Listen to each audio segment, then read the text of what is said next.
Bonjour, nous allons voir dans cette vidéo comment activer et paramétrer et utiliser votre livret pédagogique. Donc en premier lieu, nous allons aller dans Configuration, Configuration Application, Paramètres, Activation et on va aller activer notre livret pédagogique. En règle générale, il est sur Non, comme ici. Vous cliquez dessus, il passera en Oui et vous enregistrez. La deuxième chose à faire, c'est que vous allez aller dans Évaluation et pédago, Configuration livret pédagogique, vous allez dans les droits et vous allez chercher Enseignant et vous allez ouvrir les accès pour l'utilisation du livret pédagogique à vos moniteurs. En l'occurrence, ici, si vous voulez aller mettre d'autres moniteurs, vous vérifiez dans votre liste. Ici, voilà, on a un monotest qui n'est pas ouvert. Vous cliquez, vous enregistrez. Hop, et ici, on va avoir pareil pour les poids lourds, mais les poids lourds, on n'en a pas besoin. Donc ici, on peut aller vérifier si le directeur est ouvert. Hop. On peut aller vérifier les agents.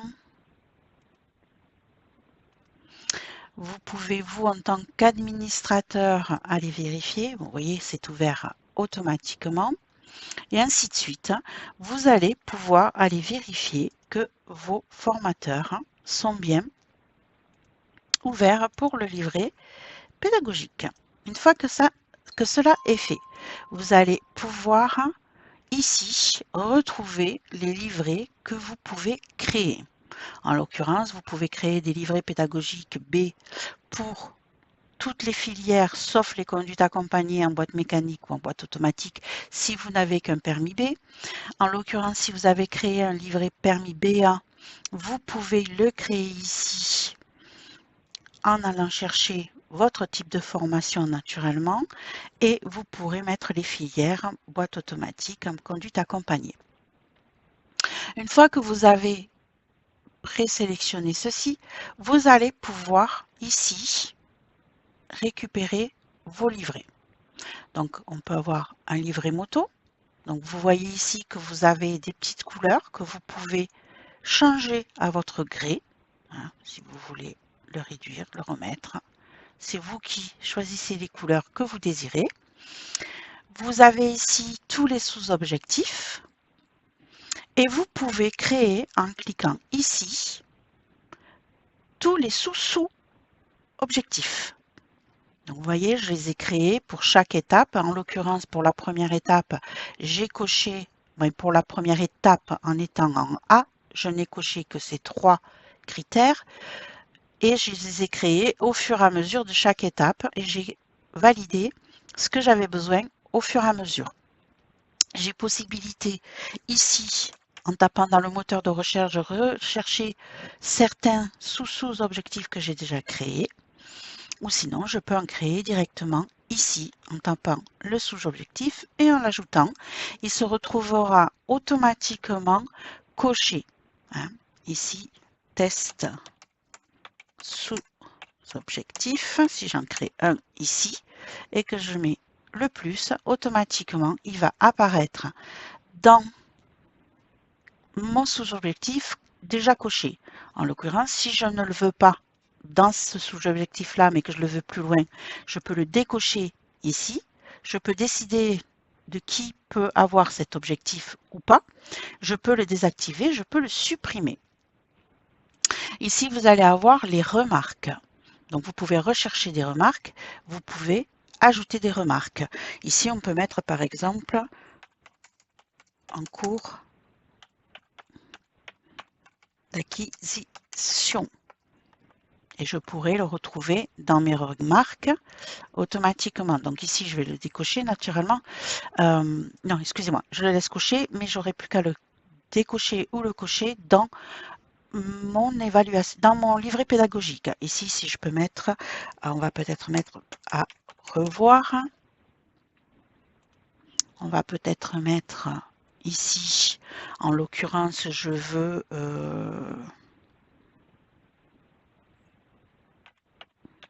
acquis. Hop, excusez-moi. je peux mettre acquis et je fais ajouter. Et ainsi de suite, pour tous mes sous-objectifs, je peux en créer et en mettre autant que je veux en fonction de ce que je vais vouloir faire travailler à mon élève.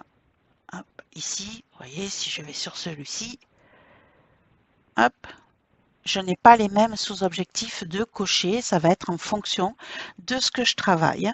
Et tout ça jusqu'au bout. Hop.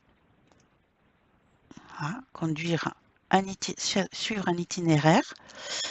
En autonomie, eh ben, c'est observer la signalisation, signaler les intentions, savoir modifier un itinéraire en fonction des impondérables, suivre un itinéraire de manière autonome.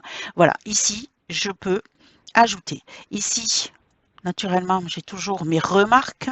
Si je veux que les remarques que j'avais créées en amont apparaissent dans ce sous-objectif, je vais le cocher.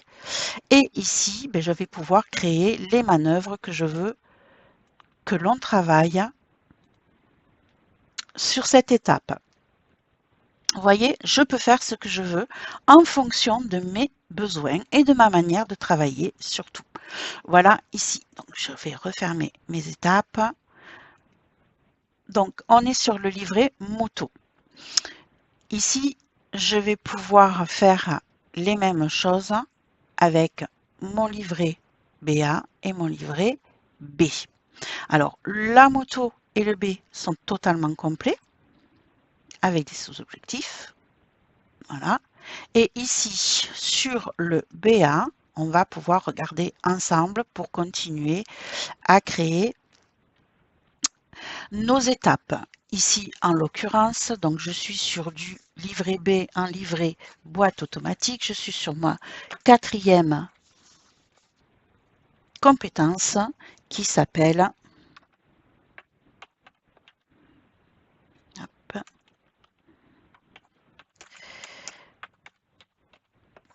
si j'écrivais correctement.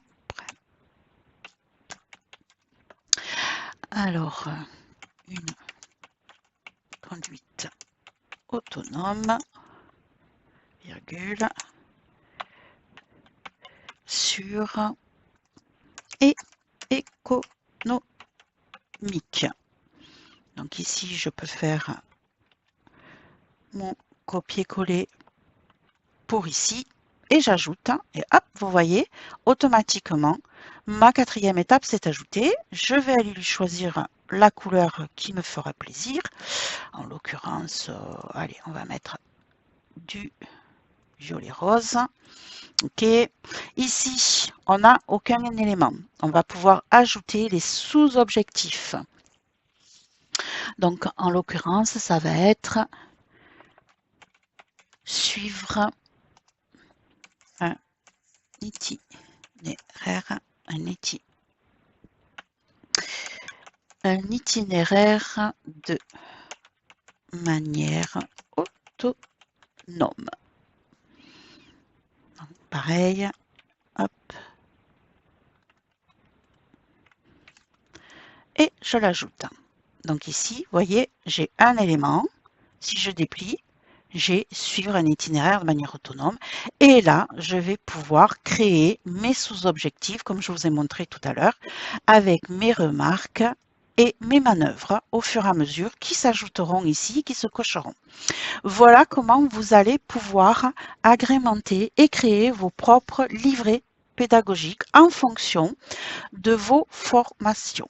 Une fois que celui-ci est créé, bien naturellement, on va aller lui dire qu'on veut qu'il soit mis. Ici, vous voyez, on était sur du livret B. Ici, je veux lui dire que je veux qu'il soit sur du livret boîte automatique. Et je l'ajoute et j'enregistre mes modifications. Pourquoi cela est-il important? Tout simplement pour pouvoir attribuer le bon livret pédagogique à vos types de formation. Ici, vous allez avoir les sous-objectifs, les remarques, les manœuvres, les schémas qui vont arriver un petit peu plus tard, mais qui vous permettront de rajouter autant de remarques que vous voulez. Vous pourrez les télécharger et les attribuer. Vous pourrez rajouter vos manœuvres avec des schémas, aussi avec des photos.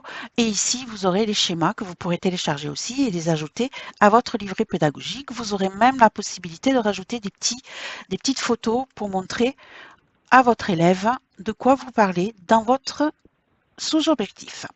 Voilà tout ce que vous pourrez faire bientôt. Mais en tout cas, en ce moment, vous pouvez déjà configurer votre livret pédagogique et le lier à votre type de formation.